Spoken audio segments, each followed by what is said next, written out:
তাদের প্রতি আমাদের অশেষ কৃতজ্ঞতা জানাচ্ছি।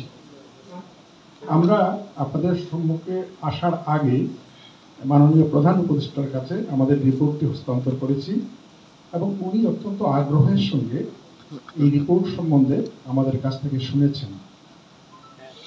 উনি শুনে যেটা বলেছেন সেটা হচ্ছে প্রাথমিক শিক্ষাই সবচেয়ে গুরুত্বপূর্ণ বিষয়, কিন্তু সবচেয়ে কম আলোচিত হয়।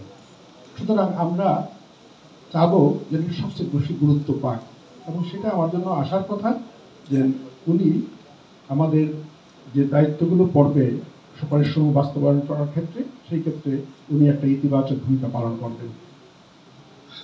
প্রিয় সাংবাদিকবৃন্দ, আপনাদের এবং আপনাদের মাধ্যমে প্রিয় দেশবাসীকে কিছু কথা বলতে চাই। আমি এই মন্ত্রণালয়ের দায়িত্ব নেওয়ার পর বুঝতে পেরেছি এদেশের সকল শিশুর মানসম্মত প্রাথমিক শিক্ষা নিশ্চিত করাই আমার দায়িত্ব। আমার বোঝার ভুল থাকলে বলবেন, আমি বিবেচনা করব। যদি মনে করেন আমি ঠিক বুঝেছি, তাহলে অনুরোধ জানাবো আমার কথা ও কাজকে আমার লক্ষ্যের নিরিখে বিচার করতে। যদি মিল না পান তাহলে গঠনমূলক সমালোচনা করবেন, যদি মিল দেখেন বলবেন ঠিক। ঠিককে ঠিক এবং ভুলকে ভুল না বললে সমাজ ও রাষ্ট্র ঠিক চলে না। কনসালটেন্ট কমিটি যেসব সুপারিশ করেছেন তা মানার নৈতিক দায় আমাদের আছে, কিন্তু আইনি বাধ্যবাধকতা নেই। তাদের কিছু সুপারিশ আমরা নিজেরাই বাস্তবায়ন করতে পারব, কিছু সুপারিশ বাস্তবায়নে অন্য মন্ত্রণালয়ের সহযোগিতার প্রয়োজন, সেক্ষেত্রে আমরা এর জন্য চেষ্টা করব। আর কিছু সুপারিশ বাস্তবায়নে সরকারের নীতিগত সিদ্ধান্তের দরকার। আমি জানি বর্তমান সরকার শিক্ষকগণের জীবনের মান উন্নয়ন ও সামাজিক মর্যাদা উন্নয়নে ইতিবাচক মনোভাব পোষণ করেন।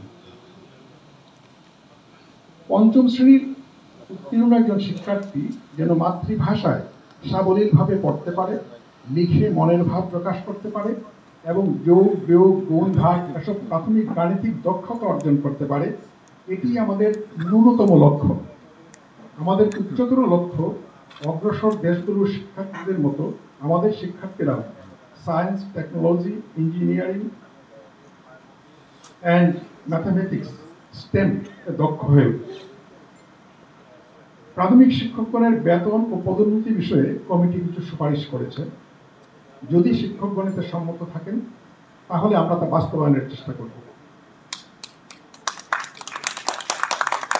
আসুন আমরা সবাই মিলে প্রিয় বাংলাদেশের সকল শিশুর মানসম্মত প্রাথমিক শিক্ষা নিশ্চিত করি। সকলের মঙ্গল কামনা করে শেষ করছি। ধন্যবাদ।